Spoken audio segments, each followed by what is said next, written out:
أعوذ بالله من الشيطان الرجيم بسم الله الرحمن الرحيم مولاي صل وسلم دائما أبدا على حبيبك خير الخلق كلهم مولاي صل وسلم دائما أبدا على حبيبك خير الخلق كلهم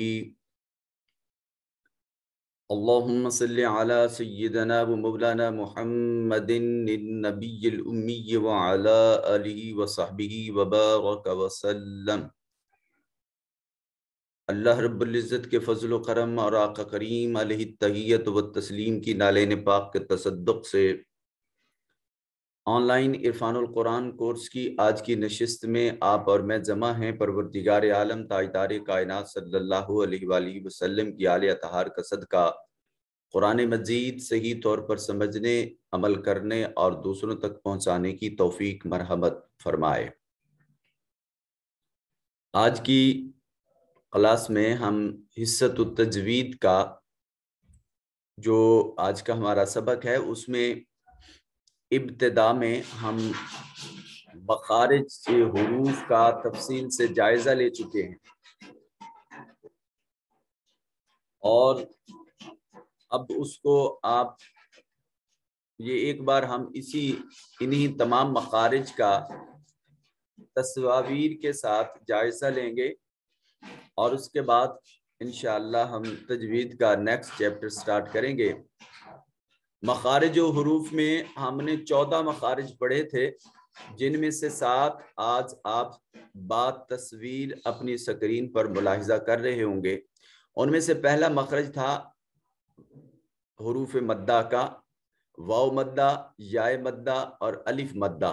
یہ تینوں حروف جوف دہن یعنی منہ کے خالی حصے سے ادا ہوتے ہیں اور یہاں سے یہ آپ مشاہدہ کر سکتے ہیں، یہ جبڑا ہے اور یہ ریڈ کلر یہ زبان کا حصہ ہے اور یہاں یہ جو ایک وائٹ کلر کا تھوڑا سا خالی حصہ ہے، یہاں سے حروف مدہ ادا ہوتے ہیں اور یہ واو، یائے اور الف یہ مدہ کب بنتے ہیں، یہ ان کی بریکٹ میں یہاں یہ دی ہوئی ہیں، کنڈیشنیں بھی ان کی حالتیں بھی دی ہوئی ہیں، کس حالت میں یہ حروف مدہ بنتے ہیں۔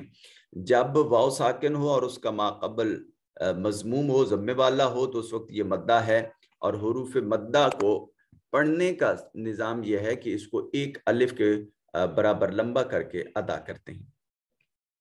اسی طرح الف خالی از حرکت ماقبل مفتوح ہو تو الف مدہ ہوتا ہے، یا خالی از حرکت یا جو ہے وہ ساکن اور ماقبل مقصور ہو تو یا مدہ ہوتا ہے۔ پھر اس کے بعد حروف اظہار، حمزہ ہا اقصی حلق سے ادا ہوتے ہیں۔ اقصی حلق کیا ہے؟ جو منہ کا جو حلق کا آخری حصہ ہوتا ہے اس کو ہم اقصی حلق کہتے ہیں۔ عین اور ہا یہ وسط حلق سے ادا ہوتے ہیں، غین اور خا یہ ادنا حلق سے ادا ہوتے ہیں۔ قوف زبان کی جڑ اور لحات کے مقابل تالو سے نکلتا ہے۔ قوف قوف لحات کیا ہے کہ یہ جو ایک دائرہ سا بنا ہوتا ہے، زبان جہاں ختم ہونے لگتی ہے، منہ جب ختم ہونے لگتا ہے وہاں ایک دائرہ سا بنا ہوا ہے اور وہ اس کے بعد نیچے جو ہے جسم کی نالیاں وہ شروع ہو جاتی ہیں، ان کو لحات کہتے ہیں۔ پھر اس کے بعد کاف کا مخرج ہے۔ قوف کے مخرج سے ذرا نیچے یعنی منہ کی جانب، یعنی واپس پلٹ کر جس طرف دانت ہوتے ہیں اس سائیڈ پہ واپس آ کر منہ کی جانب زبان کی جڑ کے قریب اور اس کے مقابل تالو سے ادا ہوتا ہے۔ جیم، شین اور یائے متحرک اور یائے لین زبان کے درمیان اور اس کے مقابل تالو کے ملاب سے ادا ہوتے ہیں، جن کو حروف شجریہ بھی کہا جاتا ہے۔ حروف شجریہ، یائے متحرک اور یائے لین۔ تو آج کے ہمارے سبق میں یہ مخارج حروف کا تفصیلی جائزہ تھا با تصویر چارٹ، جس کو آپ اپنی سکرین پر ملاحظہ کر رہے ہیں۔ جو حصۃ التجوید ہے اس پورے حصہ میں سب سے زیادہ جس چیز کی حیثیت ہے وہ یہی مخارج ہیں. یہ مخرج آپ میں سے کسی شخص کو کوئی مخرج بھولنا نہیں چاہیے. حصۃ التلاوت میں آج الحمدللہ ہم تیسرے پارے کے 15 رقوع جو ہیں وہ اللہ رب العزت کے فضل و کرم سے ان کی تلاوت ہم مکمل کر چکے ہیں، اور آج الحمدللہ ہم رکوع نمبر 16 کی تلاوت کی جانب بڑھیں گے. تو آئیے چلتے ہیں آج کے حصۃ التلاوت کی جانب. بسم اللہ الرحمن الرحیم. وقالت طائفة من أهل الكتاب آمنوا بالذي أنزل على الذين آمنوا وجه النهار وكفروا آخره لعلهم يرجعون. قاف حرف مستعلیہ ہے، صفت استعلاء ہونے کی وجہ سے مفخم پڑھا جائے گا. تا اور تو قریب المخرج اکٹھے ہوئے، پہلا ساکن دوسرا متحرک، تو ساکن حرف کا متحرک حرف میں ادغام کر دیا، اور اس کو ادغام مثلین، ادغام میں کیا کہتے تھے، قریب المخرج تھے یہ دونوں حروف. ادغام متقاربین ان کا نام دیا جاتا تھا. اور یہاں یہ جو مد ہے یہ الف، یہ بڑا مد ہے، اس کو 3 سے 4 الف کے برابر لمبا کرنا ہے. تا منون ہے اور اس کے بعد حروف یرملون میں سے میم ہے، تو اس نون کو اس میم سے ملائیں گے، نون تنوین کو، تو ادغام بالغنہ ہوگا. نون ساکن کے بعد حمزہ حرف اظہار ہے، تو نون کو ظاہر کر کے پڑھیں گے. کتاب میں الف کے اوپر، یہ جو تا کے اوپر ہے اس کو الف المدیہ صغیرہ کہتے ہیں. حمزہ کے اوپر جو ہے اس کو بھی الف المدیہ صغیرہ کہتے ہیں.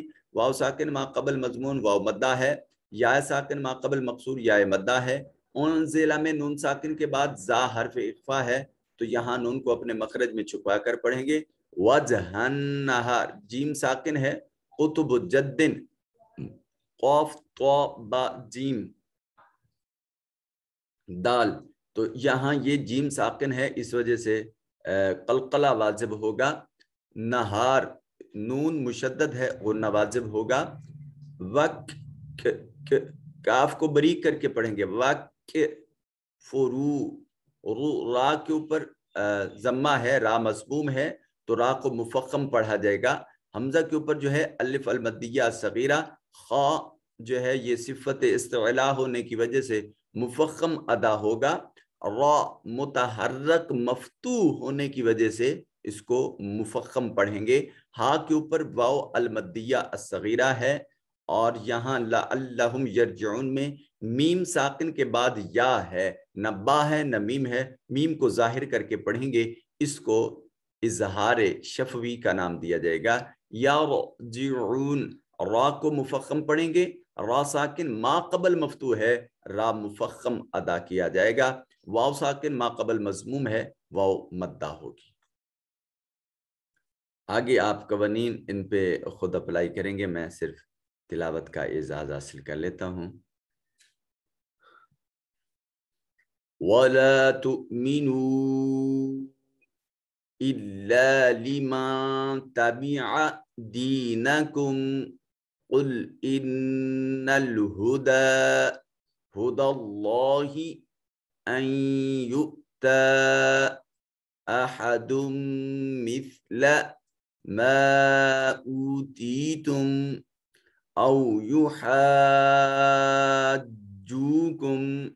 عند ربكم قل إن الفضل بيد الله يؤتيه من يشاء والله واسع عليم.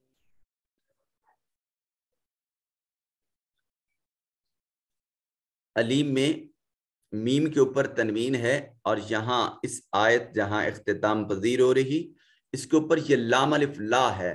جب آیت کے اوپر، آیت کے سمبل کے اوپر لام الف لا ہو تو وہاں دو طریقے کار ہو سکتے ہیں، آپ وقف بھی کر سکتے ہیں اور وقف کے بغیر بھی پڑھ سکتے ہیں۔ جب آپ وقف کریں گے، وقف کا مطلب ہوتا ہے رک جانا، ٹھہر جانا، یا تو آپ یہاں ٹھہر جائیں گے، اور اگر آپ کی سانس زیادہ ہے اور آپ آگے ملا کر پڑھنا چاہتے ہیں، ملا کر پڑھنے کو وصل کی صورت کہتے ہیں، اور ملا کر نہ پڑھنے کی صورت کو حالت وقف کہا جاتا ہے۔ وقف کی صورت میں نے پڑھ کر دکھا دیا، اب وصل کی صورت دیکھیے۔ واللہ واسع علیم یختص برحمتہ من یشاء واللہ ذو الفضل العظیم۔ اصل میں ابھی سفر سے آیا ہوں، ساری رات محفل پاک پہ رہے ہیں اور اس کے بعد سفر کرتا رہا ہوں، تو تھوڑا سا پڑھنا مشکل ہے۔ ابھی میں کوشش کرتا ہوں کہ جتنی آیات ہو سکتی ہیں ہم ان کو کر لیتے ہیں۔ وَمِنْ أَهْلِ الْكِتَابِ مَنْ إِنْ تَأْمَنْهُ بِقِنْطَارٍ يُؤَدِّهِ إِلَيْكَ وَمِنْهُمْ مَنْ إِنْ تَأْمَنْهُ بِدِينَارٍ لَا يُؤَدِّهِ إِلَيْكَ إِلَّا مَا دُمْتَ عَلَيْهِ قَائِمًا ذَلِكَ بِأَنَّهُمْ قَالُوا لَيْسَ عَلَيْنَا فِي الْأُمِّيِّينَ صَبِيلٌ فِي الْأُمِّيِّينَ سَبِيلٌ۔ یہ دیکھیے، جب آپ نے اس کو واو کے ساتھ ملانا ہے تو پھر آپ کو اخفا بھی کرنا پڑے گا، اور یہاں چونکہ یرملون میں سے ہے تو اس کو ساتھ یہ اخفا یہاں نہیں ہوگا، یہ نون غنہ بنے گا، یہاں پر لام منون ہے اور واو حروف یرملون میں سے ہے، یہاں ادغام کریں گے اور ادغام بالغنہ ہوگا۔ آواز کو ناک کے نتنوں میں، یمون میں سے ہے نا، تو اس وجہ سے یہاں آواز ناک میں لے جائیں گے۔ سَبِيلًا وَيَقُولُونَ عَلَى اللَّهِ الْكَذِبَ وَهُمْ يَعْلَمُونَ بَلَى مَنْ أَوْفَى بِعَهْدِهِ وَاتَّقَى فَإِنَّ اللَّهَ يُحِبُّ الْمُتَّقِينَ۔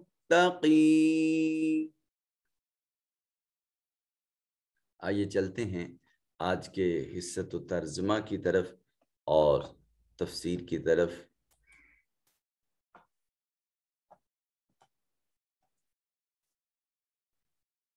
یہاں سے آپ لفظی ترجمہ ملاحظہ فرما سکتے ہیں، اور یہاں ہم انشاءاللہ با محاورہ ترجمہ اور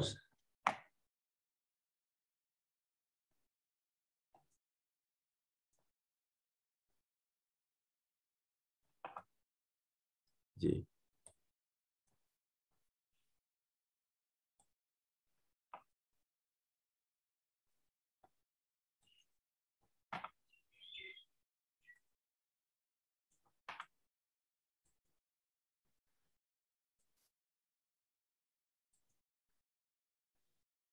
جی وقالت طائفہ، قالت، کالا سے فعل ماضی کی گردان بنے گی، اور یہ چوتھا صیغہ بنے گا قالا، قالا، قالو، قالت، قالت، اور کہا طائفہ گروہ من اہل کتاب اہل کتاب میں سے، اور اہل کتاب کا ایک گروہ لوگوں سے یہ کہتا ہے آمنو ایمان لے آئیے بالذی اس چیز پر، اور اہل کتاب کا ایک گروہ لوگوں سے کہتا ہے کہ تم اس چیز پر ایمان لے آؤ انزلہ جو اتاری گئی، نازل کی گئی، علی الذین ان لوگوں پر،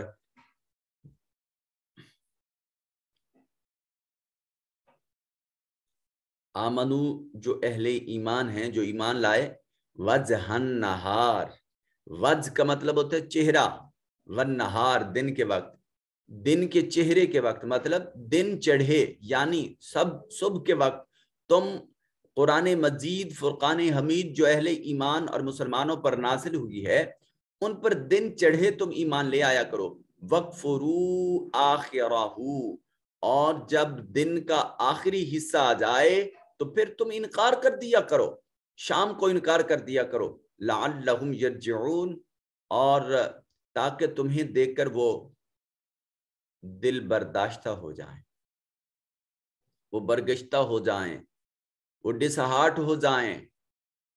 اور اہل کتاب کا ایک گروہ لوگوں سے کہتا ہے کہ تم اس کتاب یعنی قرآن مجید فرقان حمید پر جو مسلمانوں پر نازل کی گئی ہے دن چڑھے یعنی صبح ایمان لایا کرو اور شام کو انکار کر دیا کرو تاکہ تمہیں دیکھ کر وہ بھی برگشتہ ہو جائے۔ تو اس کا مطلب یہ ہے کہ یہاں یہ آیت کیٹیگوریکلی اہل کتاب کے اس منافقت اور اس حسد کا اظہار کر رہی ہے کہ وہ اہل کتاب تاجدار کائنات صلی اللہ علیہ وآلہ وسلم پر اترنے والی اس کتاب سے اس قدر حسد رکھتے ہیں کہ وہ خود لوگوں کو یہ کہتے ہیں کہ دن کے وقت آپ ایمان لے آئیں اور شام کو بھلے آپ انکار کر دیں تو اس سے یہ لوگ دل برداشتہ ہو جائیں گے، اور جب ان کو اگنور کیا جائے گا، بار بار ان کو دل برداشتہ کیا جائے گا، ان کی جو دعوت ہے اس کا انکار کیا جائے گا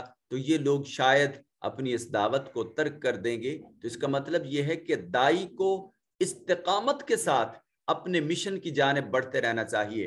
اس داعی حق کو مختلف نفسیات کے حامل افراد کا مقابلہ کرنا پڑتا ہے، ان سے اس کا موازنہ ہوتا ہے، ان سے اس کی گفتگو ہوتی ہے، ان سے اس کو واسطہ اور پالا پڑتا ہے۔ کوئی ایسا ہوتا ہے کہ جو دعوت پر فوراً لبیک کہتا ہے، جب دعوت پر فوراً لبیک ہو تو دل میں ایک خوشی کی کیفیت جو ہے وہ نمودار ہوتی ہے، تو اس وقت بھی وہ اللہ کے حضور سربسجود رہے کہ جس نے اس کی زبان میں یہ تاثیر پیدا کی، اور اللہ رب ذوالجلال کی اس قدرت اور اس برکت کی وجہ سے لوگوں نے اس کی دعوت پر لبیک کہا۔ اور اگر اس کو کسی منافق شخص سے واسطہ اور تعلق پڑتا ہے جو اس کے سامنے دعوت کی بڑی تعریف کرتا ہے اور اس کے مشن کی بڑی تعریف کرتا ہے مگر دل سے اس کو قبول نہیں کرتا، دل سے اس کو مانتا نہیں، اور اس کے سامنے تو وہ اس دعوت کی حامی بھر لیتا ہے مگر اس کے پس پشت اس کے برعکس کرتا ہے، تو ایسے لوگوں سے بھی اس کو واسطہ اور تعلق پڑ سکتا ہے۔